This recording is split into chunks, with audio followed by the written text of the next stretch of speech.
இன்று எங்களுடைய நாட்டிலே நடப்பது பெரும்பான்மையோரின் சர்வாதிகாரம்.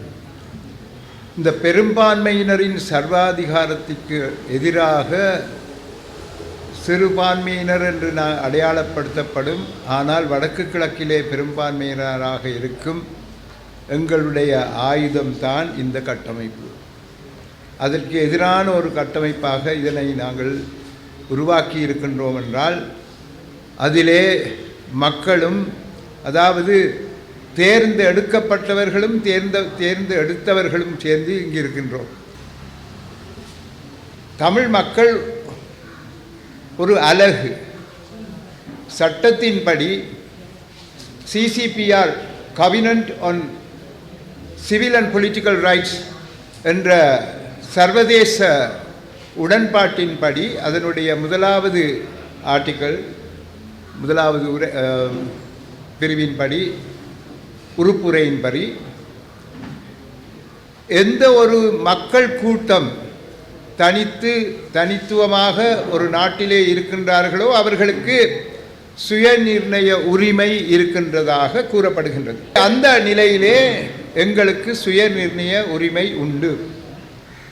சர்வதேச சட்டத்தின்படி சுயநிர்ணய உரிமை இருக்கின்றது. வருங்காலத்திலே தமிழ் மக்களுடைய பிரச்சனைகளை நாங்கள் நிரந்தரமாக தீர்க்க வேண்டும் என்று சொன்னால் 13வது திருத்தச் சட்டத்தின் கீழ் அதனை பெற முடியாது.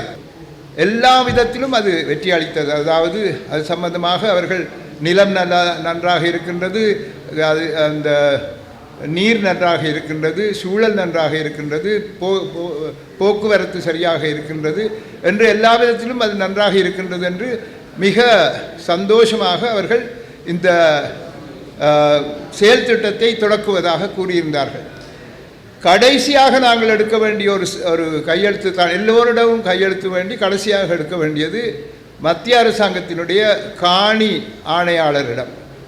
காணி ஆணையாளருடன் சென்றவுடன் அவர் அதற்கு கையெழுத்திட மறுத்தார். கடைசியாக நாங்கள் எங்களுக்கு நன்மை தரக்கூடிய ஒரு செயல் திட்டத்திலே இறங்குவதை மத்திய அரசாங்கம் எவ்வாறு முறியடித்தது, தடை செய்தது, இல்லாமல் பண்ணியது என்பதை உங்களுக்கு எடுத்துக்காட்டத்தான் இந்த உதாரணத்தை தருகின்றேன்.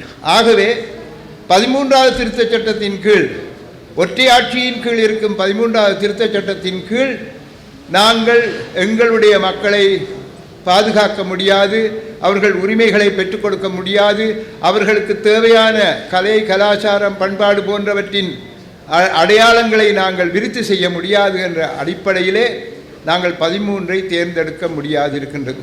பின்னே நீங்கள் 13 பற்றி சில காலங்களுக்கு முன்னர் கூறினீர்கள் என்று கேட்டீர்களானால், தற்காலிகமாக எங்களுக்கு வரக்கூடிய ஒரு நிரந்தர தீர்வுக்கு முதல் மக்களுக்கு அவர்களுக்கு சில அதிகாரங்களை பெற்றுக் கொடுக்க வேண்டும் என்பதற்காக நாங்கள் அதை பற்றி கூறியிருந்தோம்.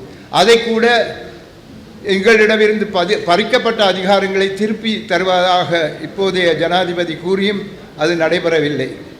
கடைசி நேரத்திலே அவர் அதை தடை செய்து விட்டார்.